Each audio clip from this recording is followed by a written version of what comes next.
Hey guys, Jessica Donald here with our Custom Gundam MSIA review, and today I'm reviewing my Custom Gundam RX-78N. Now the N-type, there's like a couple different variations of it, but basically what you'll see, should you look it up, is a basic RX-78. It's kind of like the RX-78-1, but sometimes it's more like an RX-78-1 mixed with a ground-type Gundam. And so in the spirit of that, I could have made the exact same thing. It's like, that's going to take a lot of work, and I don't want to do it. But I decided, basically, the RX-78-2 right here was being tested in Size 7. Meanwhile, a whole bunch of spare parts are at Jaburo, or later shipped to Jaburo. Can't remember which, it's been a long time. And they can't wait on the testing to give them the results. So they come out with a brand new project. Well, not a brand new project, but using the same parts, they develop a ground-based unit, which is the ground-type RX-78, which is one of my favorites of all time. So this incorporates both, kind of in a, what if we were trying to build this, and along the way, using the parts from this, because that's how it all started, we came up with the N-type. So maybe it's an N2, I don't know. N3, I don't really care. It's just some version of the N.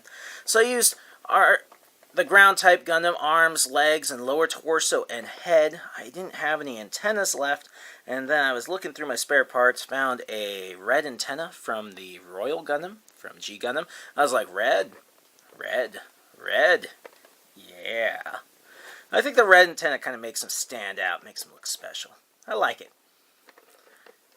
Gave him a standard issue ground type backpack. It's stationary, it's glued on so it won't come out, which is kind of sad. Took the 08 off the shield. That way it's just standard issue. There's some differences between the RX-78 and this, in that I took the little sensor things right here from the GPO-1 Fulburnian and glued them on. They're practically the same blue for paint, and so totally worked. I also took GPO-1 Fulburnian's vents and replaced the RX-78s. This is a 1.5 upper torso. I had to take the ground-type Gundam's joints out and do a joint replacement to make this work. I had to cut them down to size. Well, that worked quite nicely. I also had to drill a peg hole into the 1.5 torso. This here is the Japanese version too. But, it suffices for comparison. So it has, all the benefits of the original core. It has a core block system, it has a higher output, so it can use, a very strong beam rifle.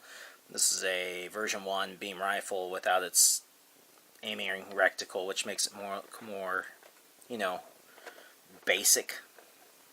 It also can use all the ground-type Gundam's standard issue armaments. Sometimes the N-type doesn't have any ammo clips, but it comes with this machine gun, and it kind of looks like this has been cut off, but I decided that, hey, this looks really cool with the ammo clips. I like it.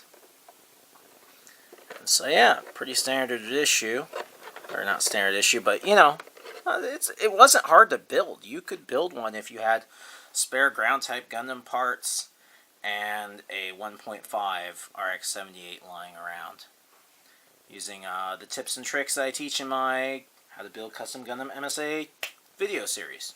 Joint replacements and gluing, cutting, etc. Pretty easy to build. I like him though. There is a slim chance that you may see him cameo in episode 2 of Gundam Father of Peace. I haven't fully decided yet. Kind of restructuring some things story-wise. Like the basic story stayed the same, but little details, specifics, I'm reevaluating and working out. Story evolves over time. You're like, that idea I had 4 years ago is kind of hokey.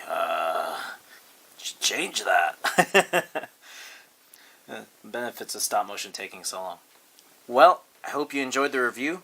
Make sure to like, favorite, and subscribe as I post a new video nearly every day. Check out my eBay store. There's Gundam MSIA action figures there and other cool stuff. And, yeah, look forward to showing you guys cool stuff tomorrow.